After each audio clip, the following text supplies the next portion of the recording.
예수님께서 예루살렘으로 향하여 나아가십니다. 예루살렘으로 가까이 가셨을 때 감람산 bet박에 이르시자 자신의 두 명의 제자에게 한 가지를 명령을 내리십니다. 본문 2절과 3절을 보면 이렇게 기록을 합니다. 이르시되 너희는 맞은편 마을로 가라. 그리하면 곧 매인 나귀와 나귀 새끼가 함께 있는 것을 보리니 풀어 내게로 끌고 오라. 만일 누가 무슨 말을 하거든 주가 쓰시겠다 하라. 그리하면 즉시 보내리라 하시니. 예수님께서 명하신 것은 분명합니다. 맞은편 마을에 가면 너희는 반드시 나귀와 나귀 새끼가 매여 있는 것을 보게 될 것이다. 그 중에서 나귀 새끼를 풀어서 내게로 가지고 오면 된다.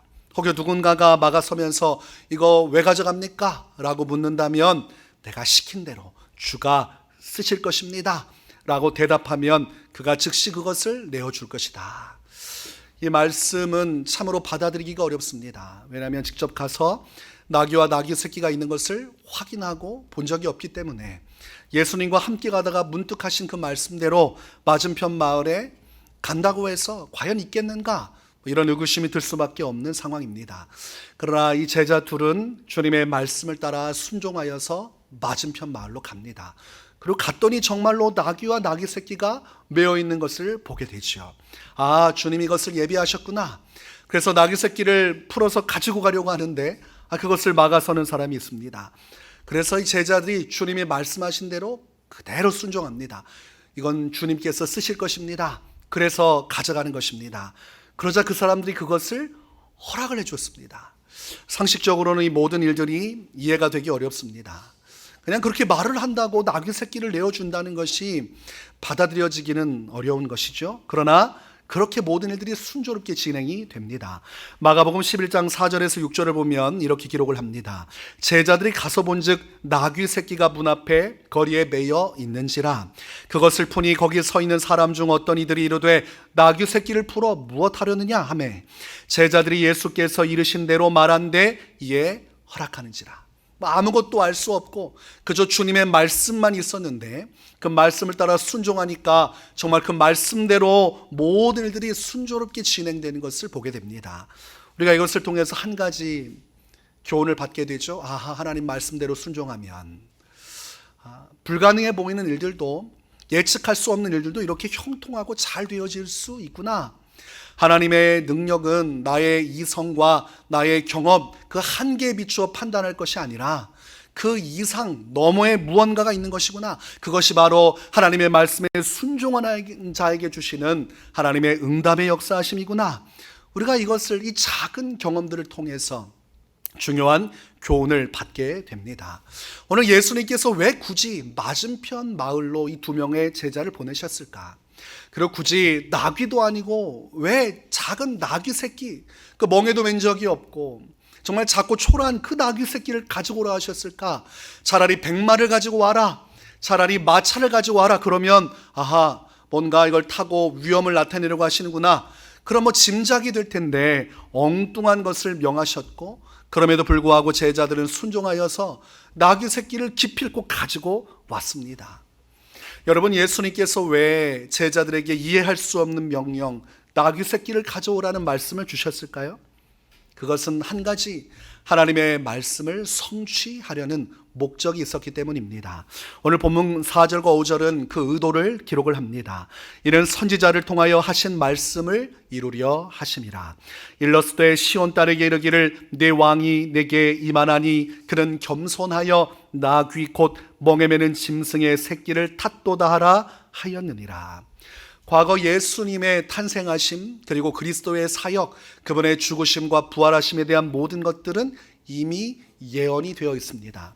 각 선지자들이 각 시대를 살아가고 자기들에게 주어진 지역과 나라에 속해서 짧고 한시적인 삶을 살았지만 저들마다 단편적인 예언을 내어놓았습니다. 한 성령께서 시대를 초월하여 장차 나타날 예수 그리스도의 삶과 죽으심, 그분이 이루실 일들을 다 예언을 해놓은 것입니다. 오늘 그 말씀의 예언을 예수님께서 친히 성취하시기 위해 정말 연고도 없고 아무런 맥락도 없이 이 나귀 새끼를 가져오라고 명하신 것입니다. 예수님께서 나귀 새끼를 가져오라 명하신 것은 스가랴 선지자가 한 예언의 말씀을 성취하기 위함입니다. 스가랴 9장 9절을 보면 스가랴 선지자가 미리 예고한 바가 있습니다. 시온에 따라 크게 기뻐할지어다. 예루살렘에 따라 즐거이 부를지어다. 보라, 내 왕이 내게 임하시나니 그는 공의로우시며 구원을 베푸시며 겸손하여서 나귀를 타시나니 나귀의 작은 것 곧 나귀 새끼니라. 왕이 행차하실 것인데, 예루살렘아, 너는 그 왕의 행차를 보게 될 것이다. 그 왕이 어떠한 자인지 알고자 하면 그를 주목해 볼 것인데, 바로 그는 나귀 새끼를 타고 너희에게 나타날 것이다. 이렇게 메시아의 나타나심을 나귀 새끼와 연결해서 예언을 하고 있습니다. 그러니 예수님은 지금 예루살렘으로 들어가실 때 반드시 나귀 새끼를 타고 나타나셔야 하는 것입니다. 그래야 성경에서 말씀하신 주의 말씀이 온전히 예수님을 통해 성취가 되는 것이지요. 그래서 예수님은 이 나귀 새끼를 타고 예루살렘으로 나아가시는 것입니다. 본문 6절과 7절에서 그 말씀을 기록합니다. 제자들이 가서 예수께서 명하신 대로 하여 나귀와 나귀 새끼를 끌고 와서 자기들의 겉옷을 그 위에 얹음에 예수께서 그 위에 타시니, 이렇게 기록하고 있습니다. 예수님께 나귀 새끼를 가지고 가서 그 위에 예수님을 모시고 그들은 예루살렘 성으로 나아갑니다. 이 모든 것은 다 하나님의 뜻을 이루기 위함이었습니다. 그래서 예수님께서 가장 중요하게 여기신 삶의 목적은 하나님의 뜻을 이루는 것이었음을 우리가 분명하게 알 수가 있습니다. 예수님께서는 주기도문을 통해서 우리에게 기도를 가르쳐 주셨는데, 그 기도의 핵심은 하나님의 뜻이 하늘에서 이루어진 것과 같이 땅에서도 이루어지는 것, 그것이 예수님께서 가르쳐 주신 기도의 핵심입니다. 예수님은 그 가르치심 그대로 자신의 삶을 손수 그렇게 살아가셨습니다. 예수님을 이 땅에 보내신 하나님의 뜻, 그 예정하신 구원의 계획을 완성해 드리는 것, 그분의 뜻을 성취하는 것이 예수님의 인생에서는 가장 중요한 것이었고, 그렇기 때문에 성급하게 예루살렘으로 들어가는 그것이 목적이 아니라 가기 전에 나귀 새끼를 준비하고 그 하나님의 말씀을 따라 순종하여 그 말씀대로 나귀 새끼를 타고 예루살렘 성으로 들어가셔야만 했습니다. 그래서 예수님의 신앙은 나의 뜻을 성취하는 것이 아닙니다. 철저하게 하나님 아버지의 뜻을 성취하는 것, 그것 하나에 초점을 두고 모든 것들이 이루어졌습니다. 예수님께서 십자가에 달려 죽으시기 전에 겟세마네 동산에서 기도하셨습니다. 그때 그 기도의 핵심도 내 뜻이 아니라 누구의 뜻이었습니까? 하나님 아버지의 뜻. 그래서 누가복음 22장 42절에서는 이르시되 아버지여, 만일 아버지의 뜻이거든 이 잔을 내게서 옮기시옵소서. 그러나 내 원대로 마시옵고 아버지의 원대로 되기를 원하나이다 하시니, 십자가에 매어 달려 죽기 전에 예수님의 마음이 죽을 것과 같이 고민할 때, 그때 충분히 자기가 원하는 것을 어필하고 주님께 그 뜻을 구부리지 않고 살려달라고 하실 수 있었음에도 예수님의 기도의 최종 목적지는 한 가지, 내 뜻이 아니라 아버지의 뜻대로 되기를 원합니다. 하나님, 제 마음은 이렇지만 이것이 중요하지 않습니다. 저의 삶을 통해 아버지의 뜻이 이루어지는 것이 저의 모든 삶의 목적과 이유이기에 이 십자가의 길을 걷는 저의 모든 것도 하나님의 뜻 안에서 이루어지기를 원합니다. 그렇게 마지막 기도의 잔을 채우시고 십자가의 길로 나아가셨습니다. 예수님께서 이 하나님의 뜻을 성취하기 위해 나귀 새끼를 타고 예루살렘 성으로 들어가시자 그 당시에 사람들이 환호하며 기뻐하기 시작을 했습니다. 엄청난 인파가 그곳에 몰려왔습니다. 요한복음 12장 12절과 13절을 보면 그 당시의 광경을 이렇게 기록합니다. 그 이튿날에는 명절에 온 큰 무리가 예수께서 예루살렘으로 오신다는 것을 듣고 종려나무 가지를 가지고 맞으러 나가 외치되 호산나 찬송하리로다, 주의 이름으로 오시는 이 곧 이스라엘의 왕이시여 하더라. 예수님께서 예루살렘에 오신다는 소문이 먼저 돌았습니다. 그러니까 사람들이 저마다 미리 준비를 하고 있다가 예수님께서 나귀 새끼를 타고 입성을 하시니 저마다 환호하고 소리를 지르기 시작했어요. 예수님을 기뻐하는 무리들의 찬송 소리가 예루살렘 성 전체를 애우기 시작했습니다.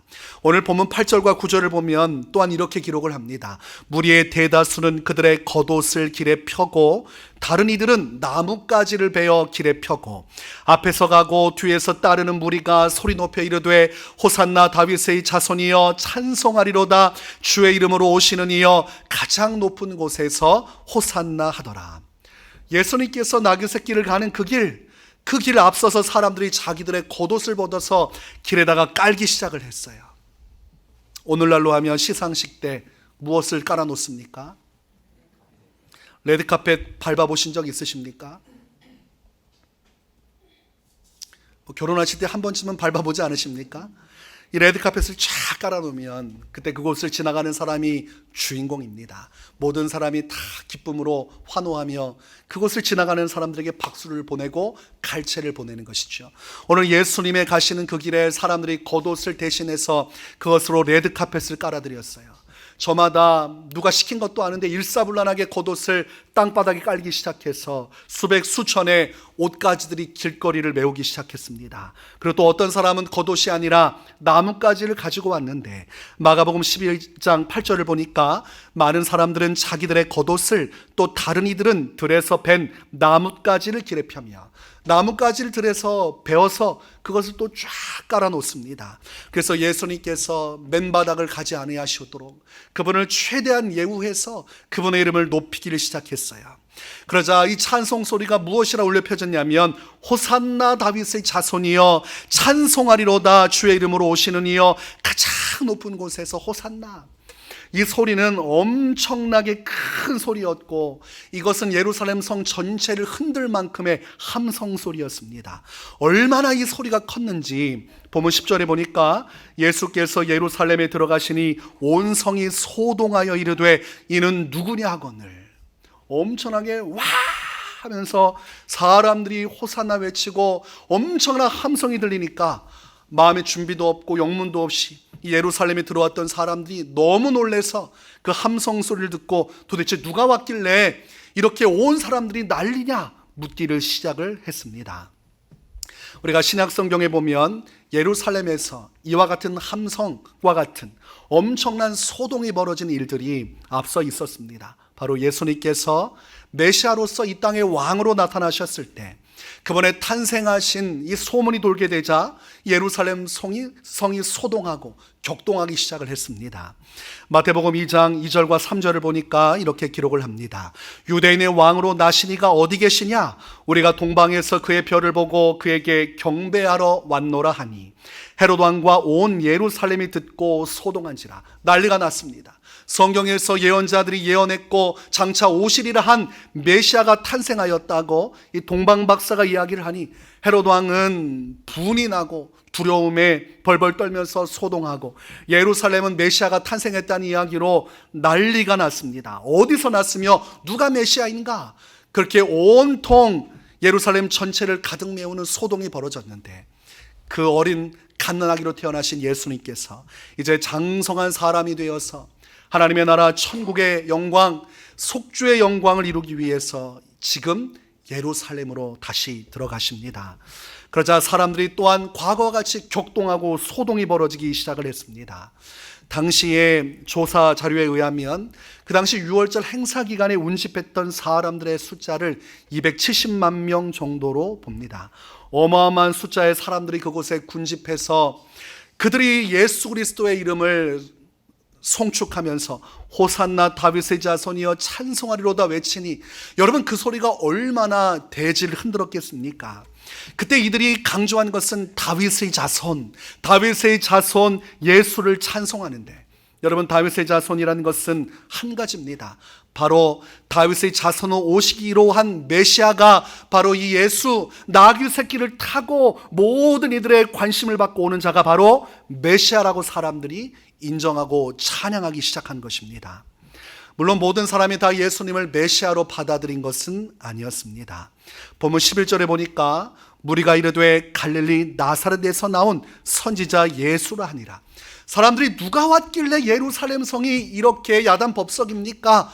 라고 묻자 어떤 무리들은 그 사람은 나사렛에서 나온 위대한 선지자 예수라는 사람입니다 라고 대답을 했다는 것이죠. 그러니까 한편에서는 예수님을 다윗의 자손 그리스도 메시아로 인정을 하고 그를 송축하고, 한편에서는 과거에 있었던 엘리야와 예레미야와 같은 위대한 선지자가 나사렛에서 태어나서 다시금 그 하나님의 영광을 이룰 것이라 기대하는 사람들의 무리가 혼재돼 뒤섞여 있음을 알 수가 있는 것입니다. 메시아라 해도 대단하고 또한 위대한 선지자라 해도 대단한 것이죠. 말라기 선지자 이후에 400년간 어떤 선지자도 나타나지 아니하고 하나님의 말씀과 이상이 나타나지 않았는데, 예수라는 선지자가 나타나서 오병이어의 기적을 행하고 죽은 자를 살리는 일을 행하시니 사람들의 마음이 얼마나 붕 뜨고 그 마음에 뜨거운 열망이 있겠습니까? 다시 한 번 더 하나님의 나라 역사를 이루는구나. 이 선지자 예수라 인정해도 기쁘고, 메시아라고 인정하면 더 벅차죠. 메시아, 장차 이 로마의 압제에 있는 우리나라를 해방시켜줄 위대한 하나님의 메시아가 왔다. 다윗이 위대한 나라를 이룬 것처럼 다시 한 번 더 이 예수라는 메시아를 중심으로 강력한 나라를 세울 것이라 기대했습니다. 예수님의 뜻과는 전혀 상관없이 그곳에 모인 사람들은 각자의 바람을 가지고 예수님을 바라보고 있었습니다. 마태복음 16장 13절과 14절을 보면 이렇게 말씀합니다. 예수께서 빌립보 가이사랴 지방에 이르러 제자들에게 물어 이르시되 사람들이 인자를 누구라 하느냐? 이르되 더러는 세례 요한, 더러는 엘리야, 어떤 이는 예레미야나 선지자 중에 하나라 하나이다. 하여간 예수님의 이름이 있는 곳에 사람들이 저마다 논쟁하며 모이며 각자의 소망을 가지고 있는 그때, 또한 반대적인 무리를 성경에서는 또한 기록을 하고 있습니다. 이 당시에 여러분, 어떤 사람들이 마음속에 예수님을 보며 앙심을 품고 마음속에 부담을 가졌겠습니까? 그 당시 로마 고관들이 마음의 부담을 가질 수밖에 없지요. 유대인들이 밀란을 일으키고 자꾸 로마에 대항하는 일들이 벌어졌는데, 이 예루살렘에 나타난 예수라는 사람의 입지가 어떠한지 그날의 로마 고위 관직들은 분명히 알았을 것입니다. 아, 심상치 않은 것이구나. 예수란 자가 반란의 꿈을 꾸면 큰 난리가 나겠구나. 그러니 예루살렘에 입성하는 예수님, 그를 환호하는 백성들을 볼 때 이 로마 사람들의 입장에서는 불안감과 또한 초조함을 가질 수밖에 없고, 예수라는 사람에 대해서 위협심을 가질 수밖에 없는 것이었습니다. 또한 어떤 무리들이 있었습니까? 바로 대제사장들, 바리새인들, 서기관들, 그 당시에 위선적이고 위악을 행하였던 이 악한 인물들이 예수님을 보면서 충격을 받았죠.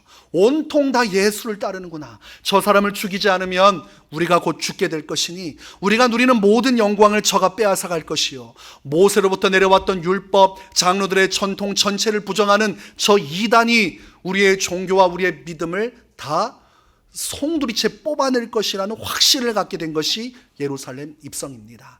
그러나 한편에서는 예수님을 메시아로 또는 선지자로 추앙하며 자신들의 목적을 달성하려 하고, 한쪽 로마 쪽과 그리고 유대 지도자들은 예수님을 어떻게든 없애야 된다는 공통적인 생각을 가질 수밖에 없는 것이 예수님의 예루살렘 입성이었습니다. 이때 예수님은 정말 아무것도 알지 못한 채 그저 자기를 환호하는 사람들을 바라보며 기쁘게 입성하셨을까요? 예수님은 이미 모든 것을 다 아셨습니다. 자신을 다윗의 자손이라 외치는 자들이 무엇을 원하고 있는지, 자신을 선지자라 인정하는 자들이 무엇을 원하고 있는지, 그리고 로마 사람들과 유대 지도자들이 자신을 어떻게 바라보는지 다 알면서도 장차 무슨 일이 벌어질지, 예수님은 십자가에서 죽게 될 미래적인 모든 것을 아시면서도 이 예루살렘 성으로 나귀 새끼를 타고 입성을 하고 계십니다. 마가복음 8장 31절을 보면 이런 기록을 남기고 있습니다. 인자가 많은 고난을 받고 장로들과 대제사장들과 서기관들에게 버림받아 죽임을 당하고 사흘 만에 살아나야 할 것을 비로소 그들에게 가르치시되, 이미 예수님은 예루살렘 성에 오시기 전에 제자들에게 밝히 말씀하셨습니다. 내가 지금 너희들이 따르고 있는 믿고 신뢰했던 장로들, 대제사장들, 서기관들에게 버려질 것이다. 그들은 나를 버려 십자가에 못 박게 할 것이요, 나를 죽이게 될 것이요, 나는 죽은 후에 3일 만에 부활하게 될 것이다. 이미 예수님은 자신의 죽음을 확실하게 알고 계셨습니다. 그러니 예수님이 지금 예루살렘 성으로 입성하는 것은 영광의 길로 볼 수 없고 현실로 보자면 죽음의 길로 향하고 있는 것입니다. 이 당시에 사람들은 예수님을 보면서 참 좋겠구나, 메시아라 인정받고 그리고 선지자라 인정받는 저 예수라는 사람 참 복된 사람이다, 나도 저런 영광을 누리고 싶다고 생각했겠지만 실상은 다르죠. 예수님의 마음은 그렇지 않습니다. 참담하지요. 이제 예수님은 어디로 갑니까? 저 십자가의 고통으로 가고 계세요. 온 인류의 구원의 문제를 해결하기 위해서 죽음의 길을 걷고 있지만 사람들은 예수님이 사람들의 환호 속에 기뻐하는 것으로 착각을 하고 있었습니다. 예수님의 그 마음을 알지 못하는 것이죠. 세상의 영광으로만 예수님을 판단하니 예수님이 지금 무엇을 위해 예루살렘 성으로 가고 장차 무슨 일이 벌어질지 알지 못하는 무지 속에서 그저 예수님을 찬사하기도 하고 또는 시기하고 질투하기도 하는 것입니다. 지금 예수님은 여러분과 저를 위해 죽음의 길을 향하여 그 문을 활짝 열고 나아가고 계십니다. 요한복음 10장 11절에서 나는 선한 목자라 선한 목자는 양들을 위하여 목숨을 버리거니와. 요한복음 10장 15절 아버지께서 나를 아시고 내가 아버지를 아는 것 같으니 나는 양을 위하여 목숨을 버리노라. 지금 예루살렘 성으로 들어가는 것은 목숨을 버리기 위해 가시는 길입니다. 양들인 우리를 살리기 위해 자기의 목숨을 내어주기 위해 가시는 길입니다. 예수님은 우리를 위해서 자신의 영광을 다 버리시고 오직 죽음의 길을 선택을 하신 것입니다. 여러분, 왜 예수님께서 예루살렘 성으로 들어가십니까? 왜 굳이 이 죽음의 길로 들어가십니까? 성경은 한 가지 목적을 위한 것인데 바로 우리를 사랑하시기에 우리를 구원코자 이 길을 걸어가셨다고 말씀하고 있습니다. 우리를 사랑하셔서 친히 이 죽는 길을 선택하셨다고 말씀하는 겁니다. 하나님께서 억지로 떠밀어서 울며 겨자 먹기로 간 길이 아니라 예수님의 이 생명에 대한 주도권은 스스로를 가지고 계시지만 아버지의 그 명령하심 뿐만이 아니라 우리를 너무나도 사랑하신 그 사랑의 마음이 있었기 때문에 예루살렘 성으로 나아갔다고 성경은 기록을 하는 것입니다. 그래서 사도 바울은 로마서 8장 38절과 39절에 이렇게 선언합니다. 내가 확신하노니 사망이나 생명이나 천사들이나 권세자들이나 현재일이나 장래일이나 능력이나 높음이나 깊음이나 다른 어떤 피조물이라도 우리를 우리 주 그리스도 예수 안에 있는 하나님의 사랑에서 끊을 수 없으리라. 예수님이 걸어가신 이 길은 철저히 사랑하시기 때문이요, 자신의 영광보다 우리를 더 사랑하셨기에 예루살렘으로 들어가고 계시며 자신의 생명보다 우리를 더 사랑하여 주셨기 때문에 예루살렘 성으로 들어가고 계시며 자신의 육신의 가족보다도 우리를 더 사랑하여 주셨기 때문에 예루살렘 성으로 들어가시는 것입니다. 사도 바울은 이 놀라운 사랑을 인정하고 받아들이면서 그 어떤 상황과 그 어떤 존재가 가로막을지라도 예수 그리스도를 통해 나타나신 하나님의 사랑은 절대로 끊어지지 않을 것이다, 영원할 것이다, 이렇게 선언을 하고 있는 것이지요. 우리가 인생을 살면 힘든 순간들이 찾아옵니다. 내 인생은 만사 형통할 거야, 잘 될 거야, 잘 될 거야. 속칭 어떤 목회자가 잘 되는 날을 바라보며 긍정적으로 이야기하면 다 잘 될 거라 그렇게 이야기하지만 인생이란 것이 그렇게 한다고 해서 긍정적인 일만 벌어지는 것이 아닙니다. 내가 기쁘게 살고 좋은 날만 보고 싶어도 때로는 눈물 나는 날, 때로는 애통하고 괴로워하는 날이 찾아오곤 합니다. 우리가 날씨를 볼 때 햇볕이 따사로운 날만 있는 것이 아니라 때로는 궂은 날도 있고 때로는 매섭게 춥고 처절하게 괴로운 날들도 있고 때로는 비가 하염없이 쏟아지는 날, 구름 낀 날들도 찾아오기 마련입니다. 그런 날씨의 계절의 변화와 같이 우리 인생도 수많은 변화가 일어나죠. 좋은 날은 기쁘고 즐겁고 찬송하겠지만 찬송이 나오지 않는 궂은 날, 눈물만 흐르는 괴로운 날들이 찾아올 때가 있습니다. 그렇게 인생의 변화가 심하고 내 의도와 상관없이 힘든 날이 다가올 때 우리를 붙들어주는 힘은 한 가지니 바로 예수 그리스도의 이 놀라운 사랑입니다. 우리는 예루살렘 성으로 나아가시는 예수님의 모습을 영광으로만 받아들이면 안 됩니다. 그분이 어떤 심정으로 그 길을 걸어갔는가. 예수님께서는 예루살렘 성으로 들어가시면서 무엇을 보고 계십니까? 십자가에서 피를 쏟아 고통받는 자기 자신을 보고 계십니다. 아무도 도와줄 수 없는 저주받은 자가 되어 벌벌벌 떨며 고통 중에 생명을 잃어갈 자기 자신을 보며 예루살렘 성으로 가십니다. 그럼에도 불구하고 그 죽음을 향해 나아가신 유일한 이유, 바로 우리를 사랑하시는 완전한 이 사랑으로 인해 예수님은 죽기를 각오하고 이를 악물고 오직 우리 자신을 구원하기 위한 사랑의 목적으로 지금 예루살렘 성으로 들어가고 계십니다. 그런 우리가 인생 속에 꿈을 꾸고 소망을 갖는다면 우리가 가지고 있어야 할 꿈과 소망은 오직 예수 그리스도 한 분께만 있습니다. 이와 같이 우리를 사랑해 줄 수 있는 존재는 이 세상 어디에도 있을 수 없습니다. 찬송가 488장 이 몸의 소망 무언가 1절의 가사가 이렇습니다. 이 몸의 소망 무언가 우리 주 예수뿐일세. 우리 주 예수 밖에는 미들이 아주 없도다. 주 나의 반석이시니 그 위에 내가 서리라. 그 위에 내가 서리라. 때로는 허망함과 허무함이 가득한 인생이지만 정말 손뼉 한 번 치면 그렇게 으스러지고 사라지는 인생이지만 허망하고 때로는 쓸쓸하고 때로는 우울하고 때로는 삶의 의미와 목적을 상실한 채 방황하기도 하는 인생이지만 우리가 이 삶을 끝까지 살아낼 수 있는 이유, 우리가 괴로운 날들임에도 불구하고 오늘 소망을 가지고 내일을 꿈꾸며 하루를 살아갈 수 있는 유일한 이유는 바로 우리 자신을 위해 죽음의 길로 걸어가신 예수 그리스도의 그 놀라운 사랑 한 가지입니다. 그 예수님을 반석으로 딛고 우리는 그분만을 믿고 의지하며 오늘을 살아갈 수 있는 것입니다.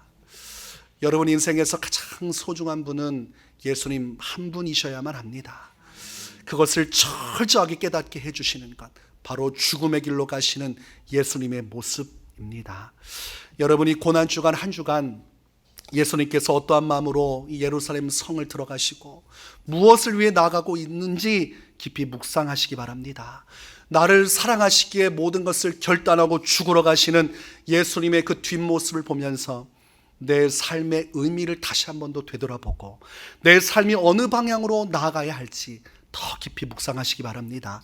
그리하여 여러분을 위해 모든 것 내어주신 예수님을 여러분도 사랑하여 그분 한 분만을 믿고 그 뒤를 따를 수 있는 신앙의 큰 승리가 있기를 주님의 이름으로 축원합니다.